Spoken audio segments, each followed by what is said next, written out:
munaasabad ballaaran oo lagu xusiyay maalinta xakamaynta cudurka HIV/AIDS ayaa si weyn looga xusay xarunta gobolka Saaxil ee Berbera. munaasabadan oo ay si wada jir ah u soo qabanqaabiyeen hay'adda wadaniga ah UFNka iyo Komishanka AIDS-ka Somaliland Solnag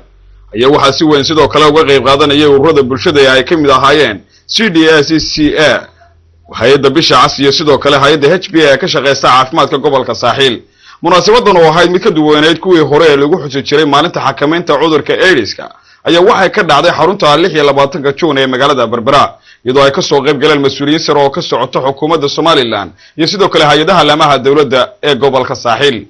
waxaa halkaasi hadallo kala duwan ka soo jeediyay xubno iyagoo ka socday ururada bulshada ee ka qayb qaadanayay xuska maalin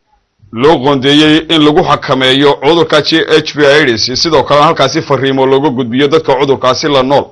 iyo bulshooyinka Somaliland. waxaa halkaasi hadallo ka soo jeediyay xubno ay ka mid ahaayeen Sahra Aadan Yaanyo oo iyadu ka socotay Komishanka AIDS-ka Somaliland ee Solnag. waxaan sharafiyaa inaan anigoo ku hadlayo magaca Komishanka AIDS-ka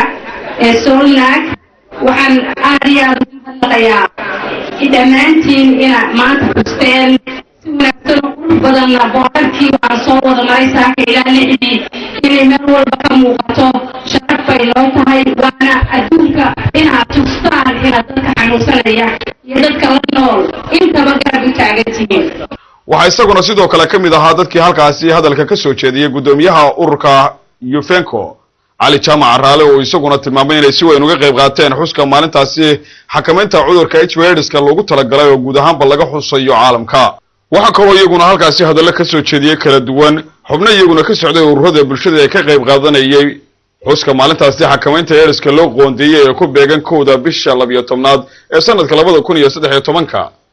xubno ka kala socday ururada CDA, CCS iyo sidoo kale hay'adda HBA ka shaqeysta caafimaadka gobolka Saaxil iyo ururka Bisha Cas oo iyaguna kaalin weyn ka qaatay xuska maalintaasi. waxaa sidoo kale halkaasi soo gabagabeeyay hadal ka soo jeediyay munaasabadaasi agaasimaha waaxda saxda dawladda hoose ee Berbera Maxamuud Ducaale Salebaan oo isaguna tilmaamay in ay dawlad hoose ahaan ay ka qayb qaadanayaan kaalmaynta iyo kor u qaadista dadka cudurkaasi la nool, isagoo bulshada Somaliland u soo jeediyay in cudurkaasi la iska ilaaliyo balse aanu cudurkani aanu ku iman oo kaliya in ay laba qof isu tagaan, balse uu ku iman karo arrimo badan oo muhiim oo loo baahan yahay in la fahmo. munaasabadan oo ahayd mid si weyn loo soo agaasimay ayaa waxa uu halku dhigeedu ahaa takoorka ha laga daayo dadka la nool cudurkaasi ha loona naxariisto.